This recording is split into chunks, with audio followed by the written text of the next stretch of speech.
นะโมตัสสะภะคะวะโตอะระหะโตสัมมาสัมพุทธัสสะขอความนอบน้อมจงมีแด่องค์สมเด็จพระบรมศาสดาสัมมาสัมพุทธเจ้าพระธรรมและพระอริยสงฆ์สาวกทั้งหลายขอเจริญพรกับคณะศรัทธาญาติโยมสาธุชนทุกท่านวันนี้นั้นอาตมาภาพก็จะได้นำเอาธรรมะคือหลักพระสัทธรรมคำสอนขององค์สมเด็จพระชินวรสัมมาสัมพุทธเจ้าตลอดจนข้อคิดคติธรรมคุณงามความดีต่างๆมาอธิบายชี้แจงแสดงให้กับคณะศรัทธาญาติโยมสาธุชนทุกท่าน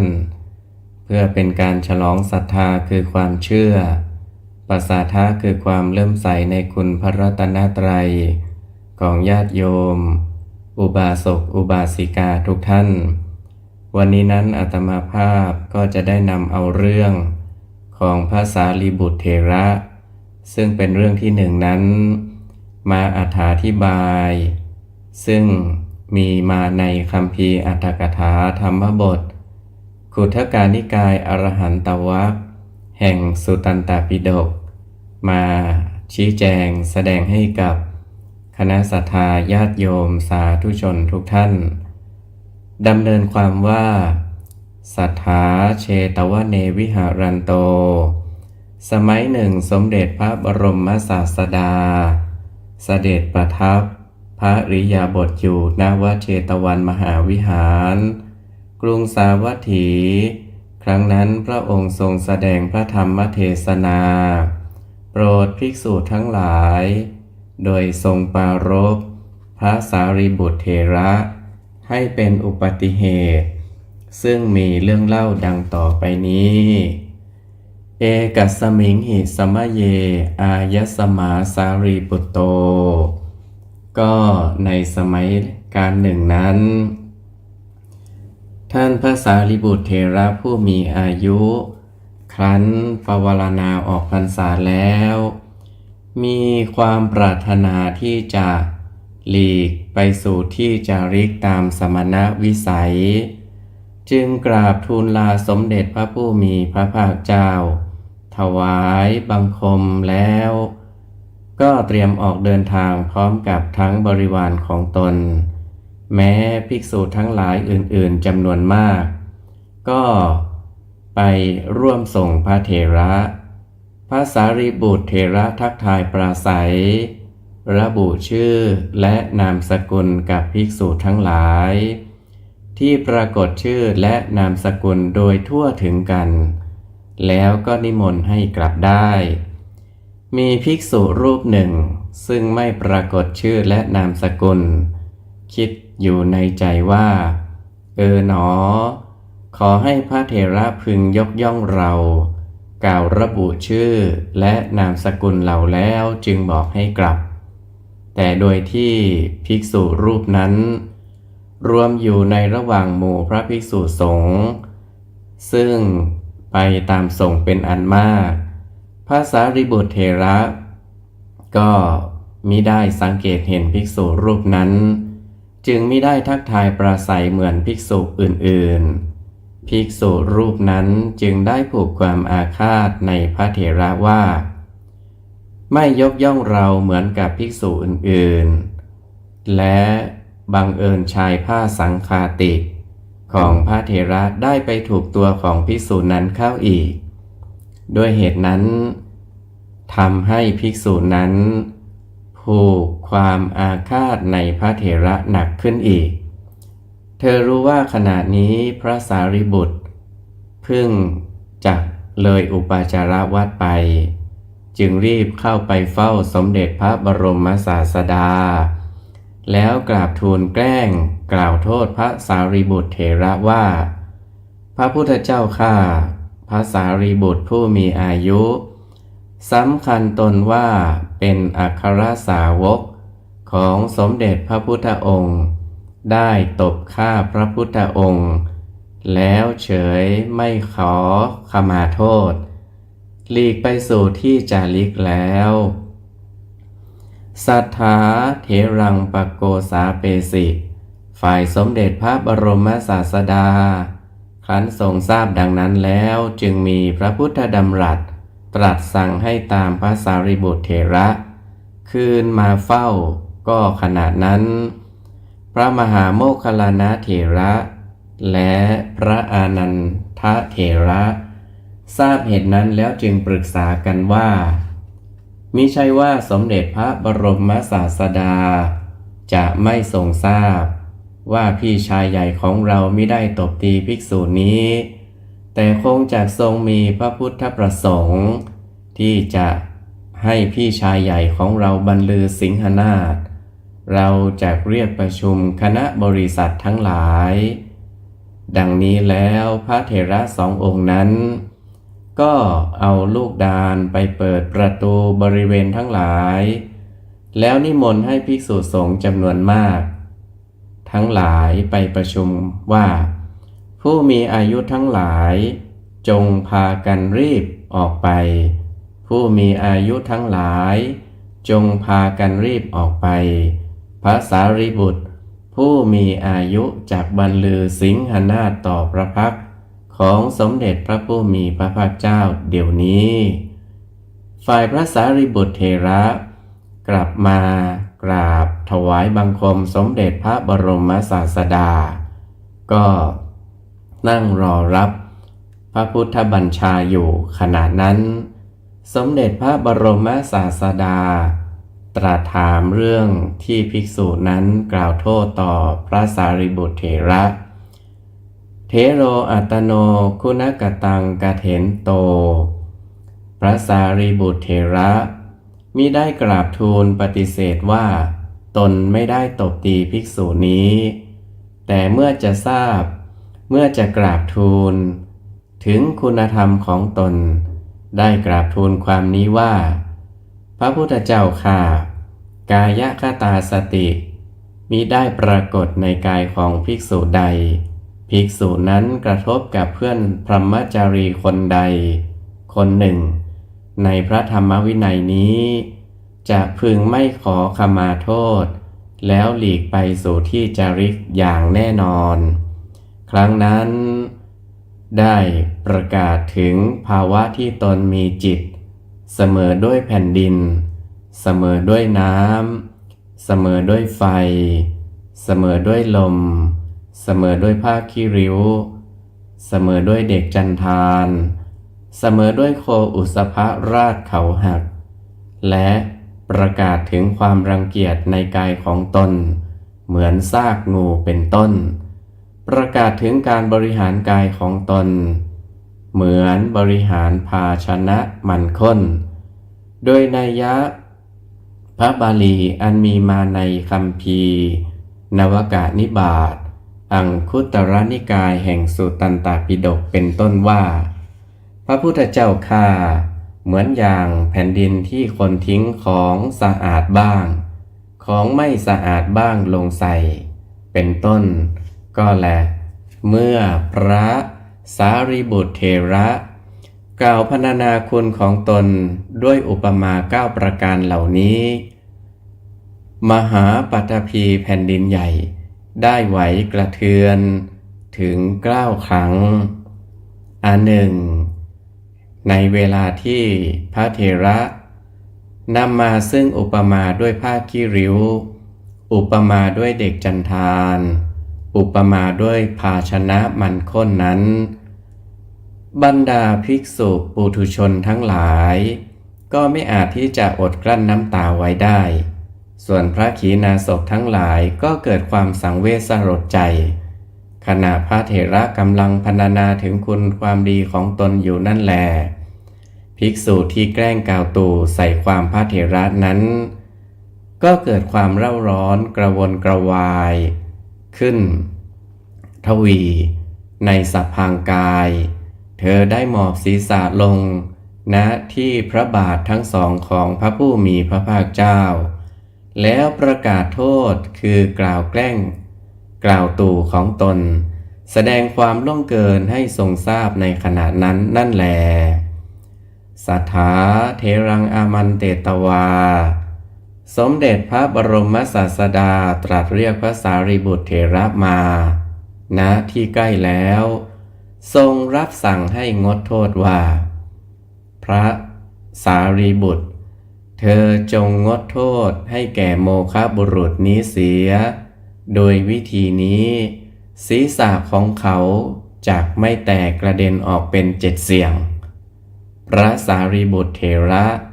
นั่งกระโยงประนมมือแล้วกราบทูลสมเด็จพระบรมศาสดาว่าพระพุทธเจ้าข้าพระองค์งดโทษให้แก่ภิกษุผู้มีอายุนั้นและขอผู้มีอายุนั้นจงอดโทษต่อข้าพระองค์ถ้าว่าโทษของข้าพระองค์จะมีอยู่ภิกษุทั้งหลายวิพากษ์วิจารณ์กันว่าผู้มีอายุทั้งหลายบัดนี้ท่านทั้งหลายเห็นภาวะที่พระเถระมีคุณอันประเสริฐไหมเล่าพระเถระไม่ทำความโกรธหรือความขุ่นเคืองแม้แต่น้อยแก่ภิกษุผู้แกล้งกล่าวตู่ด้วยมุสาวาทเห็นปานนี้กลับนั่งกระโยงประนมมือให้ขมาโทษเสียด้วยตนเองสมเด็จพระบรมศาสดาได้ทรงสดับคำวิพากษ์วิจารณ์ของภิกษุทั้งหลายดังนั้นแล้วจึงตรัสถามว่าภิกษุทั้งหลายพวกเธอพูดกันถึงเรื่องอะไรเมื่อภิกษุทั้งหลายกราบทูลให้ทรงทราบแล้วจึงตรัสแสดงถึงคุณธรรมของพระเถระว่าภิกขเวดูก่อนภิกษุทั้งหลายใครๆก็ไม่อาจที่จะทำความโกรธหรือความขุ่นเคืองให้เกิดแก่พระขีณาสพทั้งหลายอย่างเช่นสารีบุตรได้ดูก่อนภิกษุทั้งหลายจิตของสารีบุตรเป็นเช่นกับแผ่นดินใหญ่เป็นเช่นกับเสาเขื่อนผ่องใสเช่นกับห้วงน้ำใสครั้นตัดดังนี้แล้วเมื่อจะทรงแสดงพระธรรมเทศนาสืบอนุสนธิโปรดภิกษุทั้งหลายต่อไปได้ตรัสพระพุทธนิพนธคาถาปัจฉิมพจน์ดังนี้ปัทวีโมโนวิรุชติอินทขีลูปโมตาธิสุภโตรหโทวะอเปตะกัตถโมสังสารานะภวันติตาทิโนแปลเป็นภาษาไทยก็ได้ใจความว่าพระขีณาสพใดเป็นผู้คงที่เป็นผู้มีพรตดีพระขีณาสพนั้นย่อมไม่ดีใจไม่เสียใจเป็นผู้เสมอด้วยแผ่นดินและเสาเขื่อนเป็นผู้มีใจผ่องใสเหมือนห้วงน้ำที่ปราศจากเปลือกตมสังสารวัฏทั้งหลายย่อมไม่มีแก่พระขีณาสพเช่นนั้นภิกษุทั้งหลาย 9,000 องค์ส่งยานไปตามกระแสพระธรรมเทศนาโดยโยนิโสมนสิการเป็นอันดีในเวลาจบพระธรรมเทศนาก็ได้บรรลุพระอรหันต์พร้อมด้วยปฏิสัมภิทาญาณทั้ง4ด้วยประการฉะนี้แลลำดับนี้จะวิสัชนาอธิบายความในท้องนิทานและในธรรมเทศนาพุทธนิพนธกถาโดยอาศัยอัตถกถาในและโดยอัตโนมัตยาธิบายเพื่อเฉลิมเพิ่มเติมสติปัญญาฉลองศรัทธาบารมีเพิ่มพูนกุศลบุญญาราศีส่วนธรรมสวนะใหม่แก่สาธุชนพุทธบริษัททั้งหลายสืบต่อไปในนิทานเรื่องนี้ประการแรกแสดงให้เห็นธรรมเนียมอันดีงามของภิกษุบริษัททั้งครั้งในสมัยพุทธกาลคือเมื่ออยู่ร่วมกันเป็นเพื่อนสัพพัมมจารีร่วมวัดร่วมอุปชฌาย์อาจารย์กันแล้วถึงข่าวเพื่อนภิกษุจำนวนหนึ่งจำนวนใดจะจากกันไปสู่ที่อื่น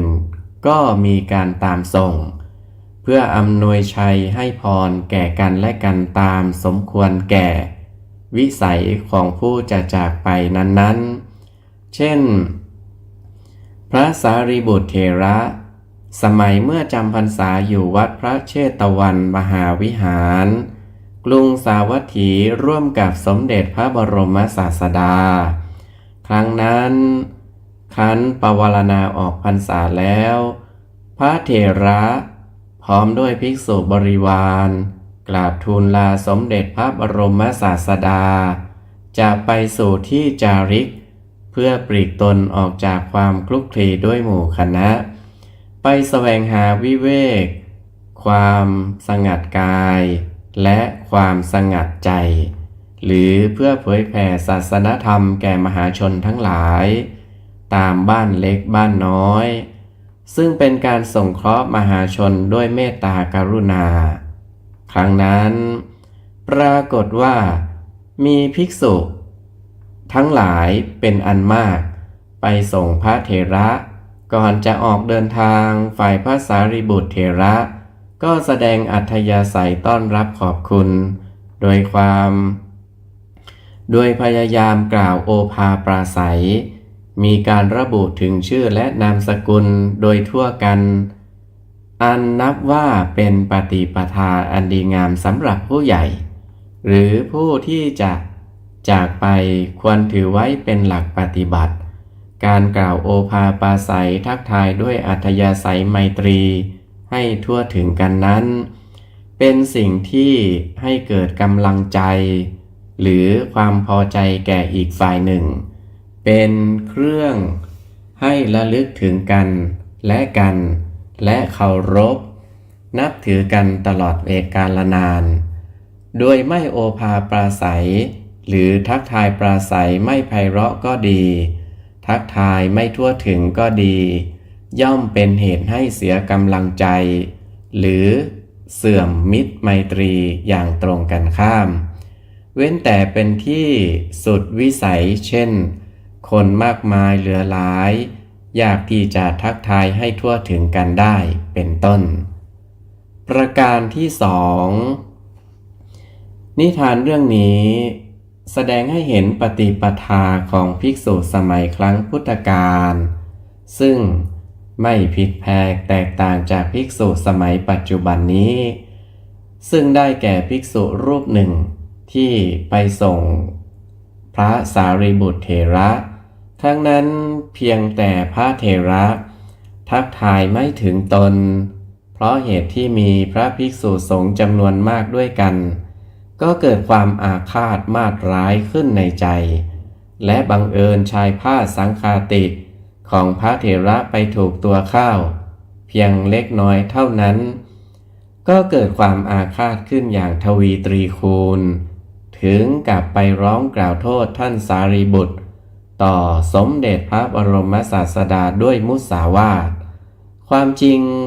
พระภิกษุรูปนั้นศึกษาปฏิบัติอยู่ในสำนักสมเด็จพระพุทธองค์ด้วยและท่านพระสารีบุตรนั้นเล่าก็เป็นพระเถระชั้นผู้ใหญ่ดำรงอยู่ในตำแหน่งอัครสาวกเป็นที่ไว้วางพระพุทธฤทัยของสมเด็จพระพุทธองค์ดุจพระหัตถ์เบื้องขวาและเป็นที่เคารพนับถือของภิกษุสงฆ์และมหาชนเป็นอันมากถึงแม้ท่านจะขาดตกบกพร่องไปเพียงทักทายไม่ถึงตนเท่านั้นก็ไม่น่าจะเป็นเหตุให้เกิดความอาฆาตพยาบาทถึงเพียงนั้นแต่ก็ได้บังเกิดขึ้นเป็นตัวอย่างเป็นความจริงมาแล้วซึ่งถ้าได้พิจารณาด้วยวิจารณญาณแล้วก็ย่อมจะเห็นว่าเป็นสิ่งที่มีได้เป็นได้เพราะกิเลสคือความโลภความโกรธความหลงนี้นั้นไม่ว่าในการใดในสมัยไหนหรือจะอยู่ในที่ใกล้ที่ไกลคนดีอย่างไรก็ตามถ้าปล่อยโอกาสให้มันเกิดขึ้นครอบงำจิตด้วยความประมาทแล้วมันก็ย่อมจะทำหน้าที่ของมันโดยไม่เลือกบุคคลว่า ใหญ่หรือเล็กดีหรือชั่วและไม่เลือกว่าการใดเวลาไหนทั้งสิ้นเพราะฉะนั้นอันความประพฤติของภิกษุที่กล่าวตู่ท่านสารีบุตรเพราะความโลภความโกรธความหลงเข้าครอบงำนั้นจึงไม่เป็นสิ่งที่น่าแปลกคือย่อมมีได้เป็นได้ตามธรรมดาของคนถูกกิเลสครอบงำพระภิกษุรูปนั้นครั้งแรกก็ถูกความหลงและความโลภเข้าครอบงำใจจึงอยากให้ท่านพระสารีบุตรยกย่องทักทายระบุชื่อเสียงเรียงนามของตนครั้นไม่ได้สมความโลภอยากได้ก็แปรเปลี่ยนเป็นความโกรธกับความหลงประกอบกันจึงทำให้เกิดอาฆาตและหลงลืมคุณงามความดีของผู้อื่นจนถึงแกล้งใส่ความด้วยมุสาวาทและกลายเป็นเรื่องใหญ่เรื่องโตขึ้นดังปรากฏในท้องนิทานนั้นเพราะฉะนั้นสาธุชนพุทธบริษัทจึงไม่ควรประมาทปล่อยโอกาสแก่กิเลสเกิดขึ้นย่ำยีทำลายจิตใจของตนให้เหมือนกับอย่างภิกษุรูปนั้นประการที่3ในนิทานเรื่องนี้แสดงให้เห็นพระปฏิปทาสูงส่งของสมเด็จพระพุทธองค์คือเมื่อพระภิกษุรูปนั้นไปกราบทูลฟ้องร้องเช่นนั้นแม้พระองค์จะทรงทราบอยู่ว่าย่อมเป็นไปไม่ได้พระสารีบุตรจึงทำเช่นนั้นไม่ได้อย่างแน่นอนแต่ถึงกระนั้นความจริงอีกด้านหนึ่งคือความอาฆาตได้เกิดแก่ภิกษุรูปนั้นจริงและเธอก็ได้นำความมากราบทูลจริงดังนั้นพระองค์จึงไม่ทรงประมาทหรือดูหมิ่นไปว่าเป็นเรื่องเล็กน้อยซึ่งเปรียบเสมือนไฟแม้จะเป็นเพียงไฟไม้ขีดอันเดียวแต่ถ้าประมาทปล่อยทิ้งไว้ไม่ดับเสียก็จะเกิดลุกลามไหม้บ้านไหม้เมืองให้ราบคาบลงได้เพราะฉะนั้นสมเด็จพระพุทธองค์จึงทรงรับฟังและทรงรับพิจารณาเพื่อระงับดับเหตุอันเล็กน้อยนั้นเสียแต่ต้นมือด้วยทรงรับสั่งให้เรียกพระสารีบุตรกลับคืนมาแก้คดีทันทีทั้งที่ท่านออกเดินทางไปแล้วพระพุทธปฏิปทานี้เป็นแบบอย่างอันดีและมีคุณค่าสูงที่สาธุชนพุทธบริษัท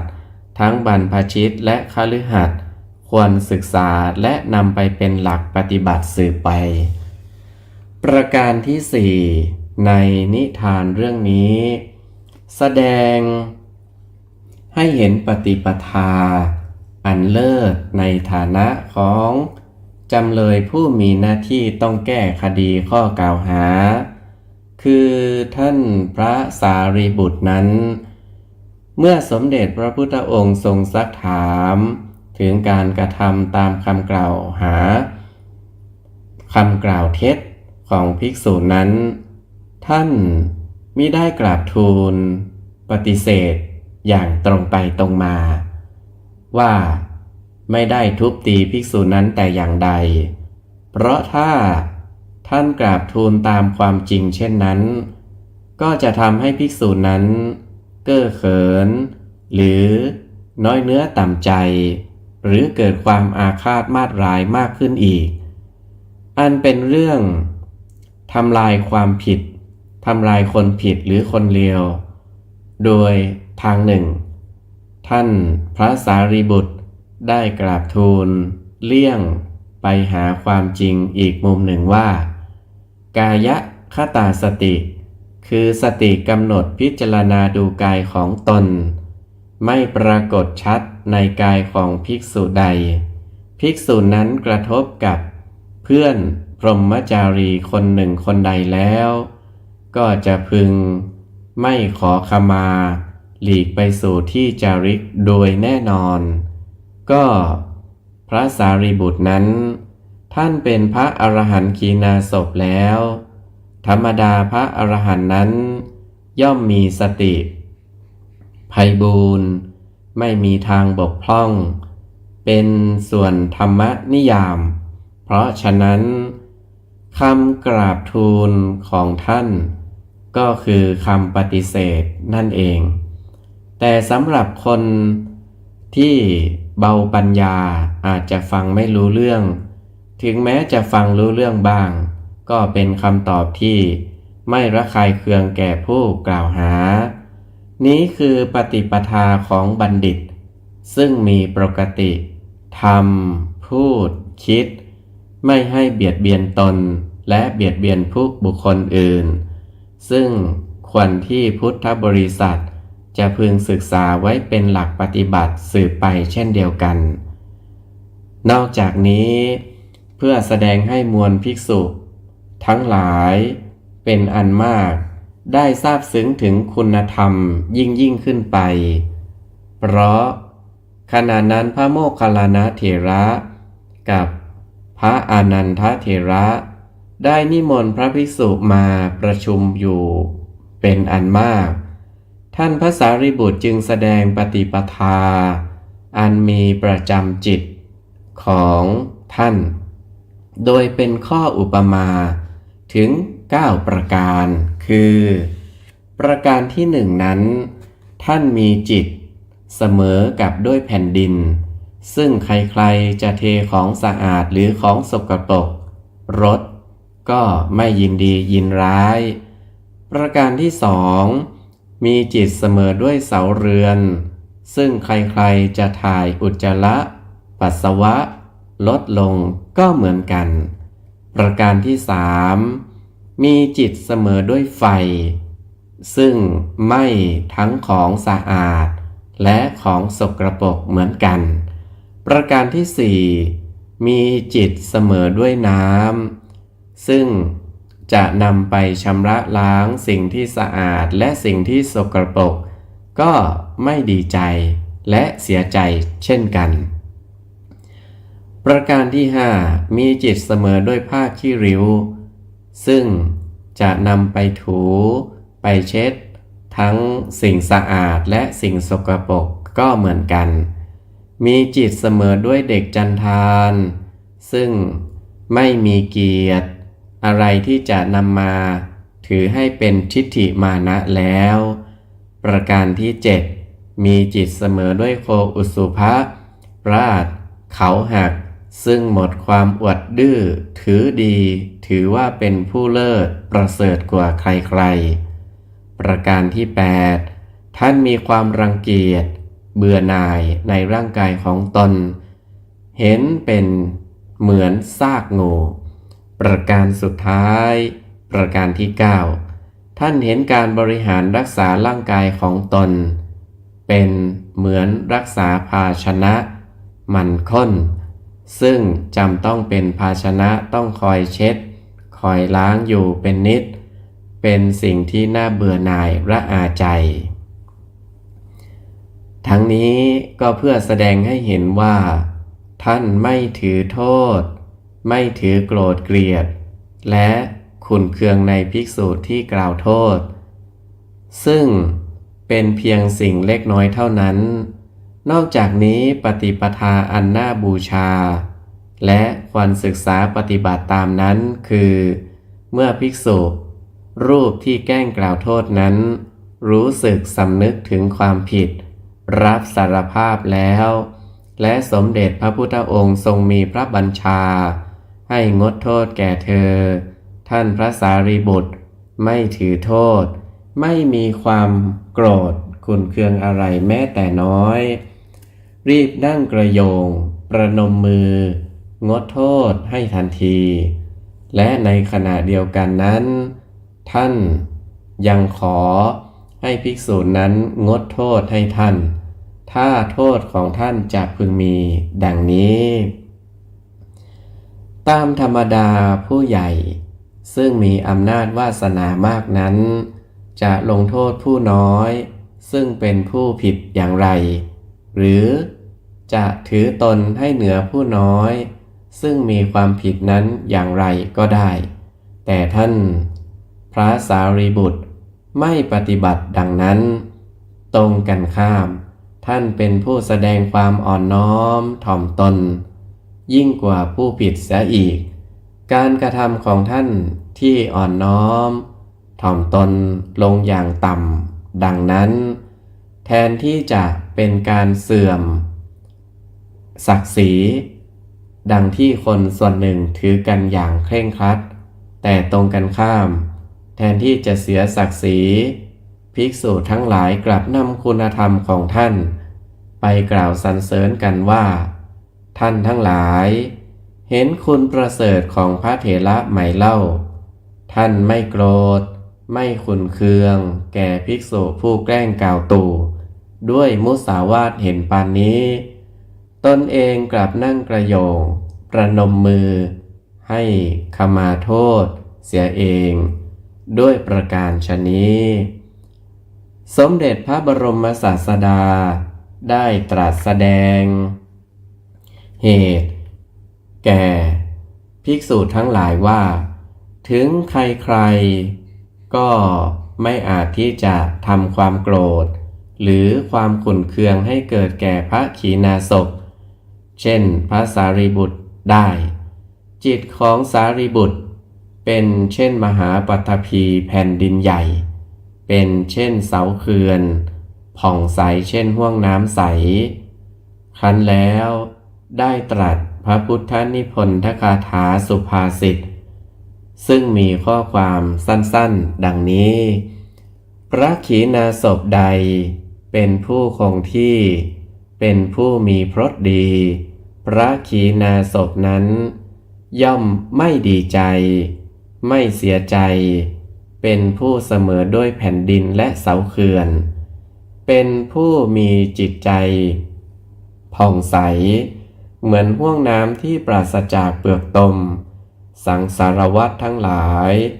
ย่อมไม่มีแก่พระขีณาสพเช่นนั้นในพระพุทธนิพนธคาถาสุภาษิตนี้สมเด็จพระพุทธองค์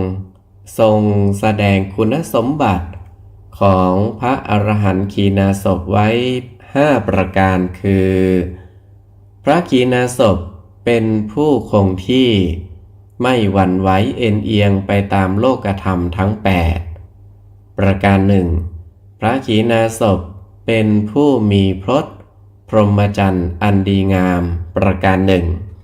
พระขีณาสพย่อมไม่ยินดียินร้ายไปตามอารมณ์เปรียบเสมือนแผ่นดินหรือเสาเขื่อนประการหนึ่งพระขีณาสพเป็นผู้บริสุทธิ์ผ่องใสเหมือนห้วงน้ำใสที่ปราศจากตมประการหนึ่งและประการสุดท้ายสังสารวัฏคือการเวียนว่ายตายเกิดเวียนเกิดเวียนว่ายในสุขติและทุกขติย่อมไม่มีแก่พระขีณาสพประการหนึ่งซึ่งมีอธิบายดังต่อไปนี้พระอรหันต์ขีณาสพนั้นท่านได้ประหารกิเลสอันเป็นเหตุให้หวั่นไหวคือยินดีในโลกธรรมส่วนอิทธารมณ์และเสียใจในโลกธรรมส่วนอนิทธารมณ์แล้วกล่าวคือความโลภอันเป็นเหตุให้ยินดีในอิทธารมณ์คืออารมณ์ที่น่ารักชอบใจนั้นท่านประหารแล้วด้วยอรหัตตมรรคญาณโทสะคือความโกรธความไม่ชอบใจอันเป็นเหตุให้เสียใจในอนิทธารมณ์คืออารมณ์ที่น่าเกลียดน่าชังนั้นท่านประหารแล้วด้วยอนาคามิมัคคญาณเพราะฉะนั้นเมื่อได้ประสบลาภยศสรรเสริญและสุขอันเป็นโลกธรรมส่วนอิทธารมณ์ก็ดีเมื่อได้ประสบความเสื่อมลาภเสื่อมยศความนินทาและความทุกข์อันเป็นโลกธรรมส่วนอนิทธารมณ์ก็ดี พระอรหันต์ย่อมไม่หวั่นไหวคือไม่ดีใจไม่เสียใจจึงได้ชื่อว่าเป็นผู้คงที่พระอรหันต์นั้นได้เป็นผู้ประพฤติพจน์พรหมจรรย์จนถึงที่สุดแล้วหรือเป็นผู้เสร็จกิจที่จะละความชั่วและบำเพ็ญความดีแล้วความประพฤติปฏิบัติในชีวิตประจำวันของท่านไม่ตกไปในฝ่ายตึงเครียดและในฝ่ายย่อหย่อนเป็นไปในทางสายกลางเสมอจึงชื่อว่าเป็นผู้มีพรตพรหมจรรย์อันดีงามอันหนึ่งคนทั้งหลายย่อมเททิ้งของสะอาดเช่นของหอมและดอกไม้เป็นต้นบ้างย่อมเททิ้งของไม่สะอาดเช่นปัสสาวะอุจจาระเป็นต้นบ้างลงในแผ่นดินและคนไร้เดียงสาเช่นเด็กเป็นต้นย่อมทายปัสสาวะรดบ้างย่อมทายอุจจาระลดบ้างซึ่งเสาเขื่อนที่ฝังไว้ณประตูเมืองแต่คนพวกที่เคารพนับถือย่อมสักการะบูชาเสาเขื่อนนั้นด้วยของหอมและดอกไม้เป็นต้นแม้เมื่อเป็นดังนั้นความดีใจและความเสียใจย่อมไม่บังเกิดมีแก่แผ่นดินหรือเสาเขื่อนนั้นชั้นใดพระขีณาสพนั้นเมื่อมหาชนทำการสักการะบูชาก็ดีไม่ทำการสักการะบูชาก็ดีย่อมไม่ดีใจย่อมไม่เสียใจว่าชนพวกนี้ย่อมสักการะบูชาเราด้วยปัจจัยสี่ส่วนชนพวกนี้ไม่ได้สักการะบูชาเราฉันนั้นเหมือนกันคือมีจิตใจเหมือนกับแผ่นดินและเสาเขื่อนอันหนึ่งพระอรหันต์นั้นเป็นผู้